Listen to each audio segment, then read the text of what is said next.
Throughout our entire history, there has only been one beer powerful enough to heal the sick, lead to sex, and at one point, it was illegal to speak its name. It's the Milk Stout!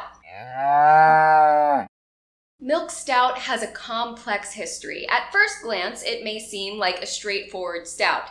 It's dark, it's malt balanced, it's got those nice roasty aromas, but unlike other stouts, the Milk Stout is brewed with lactose. So when you take your first sip, you will notice that creaminess and that sweetness that separate it from other stouts. The Milk Stout was created in London during the late Victorian era as the result of a unique chain of events, so we have to go back a couple of centuries. During the 1800s Industrial Revolution in Britain, railway systems are implemented for the first time, and this is a big deal for people living in the UK. Not only are people able to travel, but they're also able to rapidly transport goods and raw materials as well. This leads to the start of the dairy industry in the mid-1800s. Those city slickers in London didn't have access to milk before the railways. All the cows were out in the country, and milk would spoil before it reached the city, but now milk is widely available.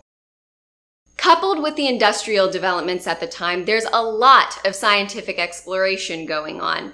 The people of the Victorian era saw a lot of intense development happen within a short period of time, and that growth led to an optimism which spilled out into other aspects of their lives. They wanted to use all of these advancements to better society. These Victorian-era scientists have better and more precise equipment, so they begin researching anything they can get their hands on. And one of those things is milk. To give you an idea, this is around the same time that Louis Pasteur was researching milk and developing pasteurization and being a jerk to his fellow scientists, but that's a whole other video's worth of beer to chug. Scientists, fueled by new technology and probably cocaine tonic, because that was a big thing too, started studying and experimenting with milk. They find out some cool stuff like why milk spoils and how to prolong its shelf life, and they also begin experimenting with isolating lactose. Lactose is just a sugar that's present in milk. It's more complex than, say, glucose and can be difficult to break down. That's why lactose intolerant people exist. Their bodies have difficulty digesting the complex lactose sugar. In 1875, a patent lawyer in London named John Henry Johnson has an idea. He wants to create a milk beer using barley, hops, whey, and lactose to sell to the infirm as a nutritional beverage. The concept was roughly that it would have all of the health benefits of milk and all of the calories of a low-alcohol beer. And if things were that simple, then it would have been the answer to malnutrition. But it's never that simple. John Henry Johnson was not able to successfully make this milk beer. He pursued a patent for the concept of it, but it was rejected, and that probably would have been the end of that if not for the trouble brewing in the beer scene. For the first half of the 1800s, stout reigned as the monarch of beer styles in England. Stout was to the early 1800s what IPA is to the early 2000s, so pretty freaking popular. But by the mid-1800s, the beer industry also saw a shift. Those same scientists who had been studying milk were also studying beer. With their new understanding of fermentation, they were able to make pale beers fresher and therefore a little sweeter. This was bad news for stout brewers.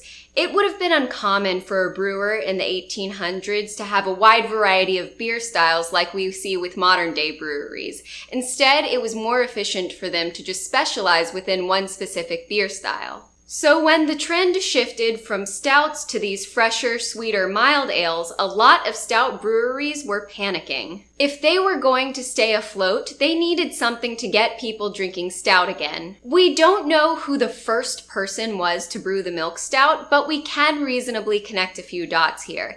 It seems likely that a stout brewer looking for a way to draw in customers came across Johnson's milk beer concept. They got rid of the whey but kept the lactose, and when they brewed the stout with lactose, something cool happened.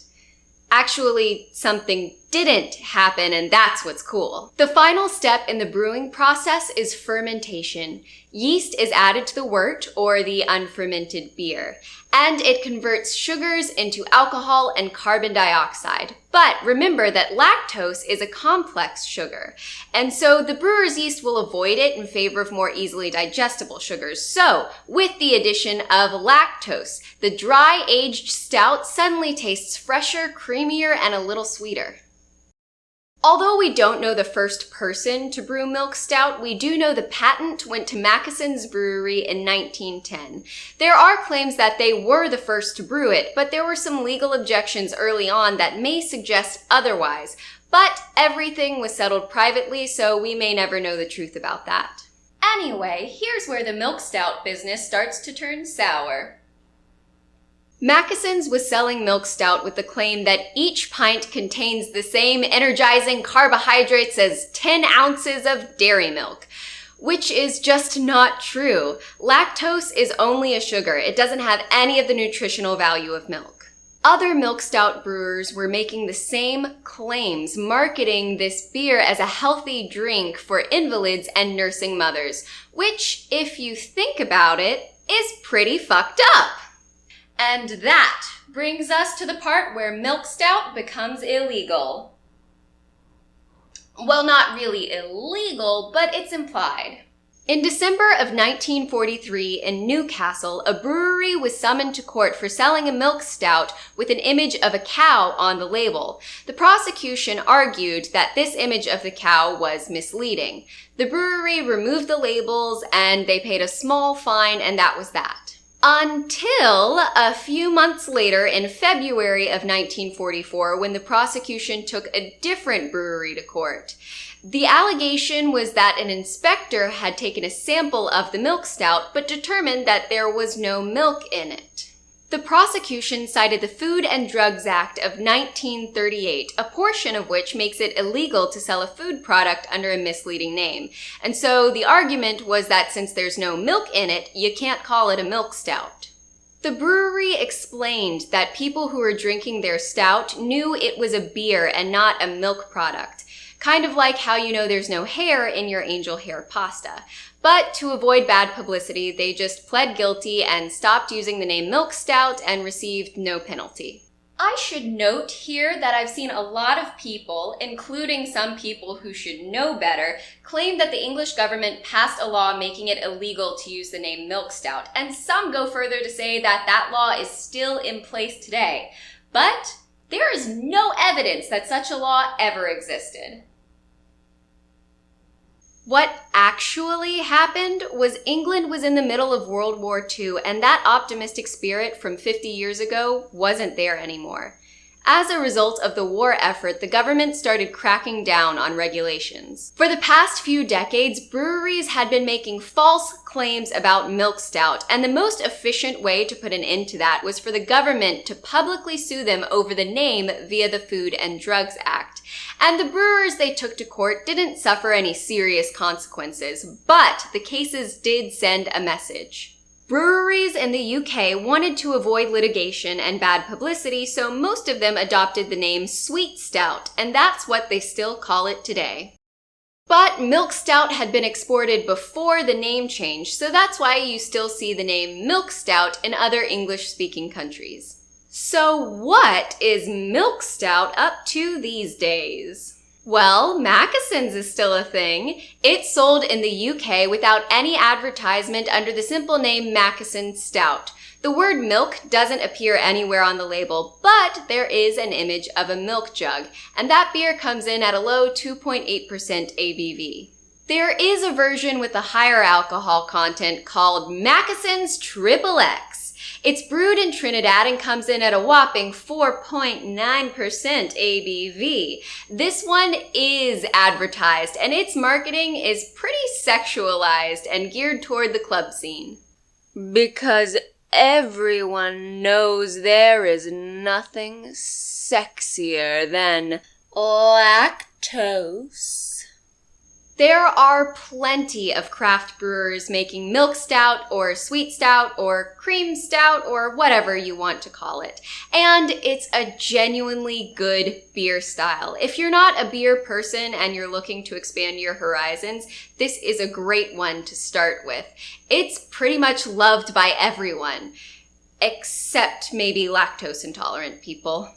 So, to sum up, the railways led to the creation of the dairy industry, which led to the study of lactose, which led to John Henry Johnson's milk beer, which led to the creation of stout. And then stout brewers made false claims, which led to them going to court, which led to the name change to sweet stout. And the beer style lives on and can lead to a good time in Trinidad. Yeah, I think that covers it. Well, what a moving story. Sorry, I know I'm milking it. Please don't have a cow because it's been an utter delight to make this video. Old MacDonald had a farm, E-I-E-I-O. And on that farm, I hope you learned something new today. Videos like this take love, time, and resources. I can provide the love and the time, and if you want to help out with the resources, check out my Patreon page for more details.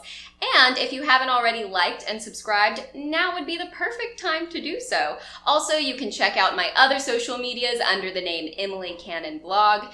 Thanks for watching, you guys, and I'll see you in the next video. Cheers!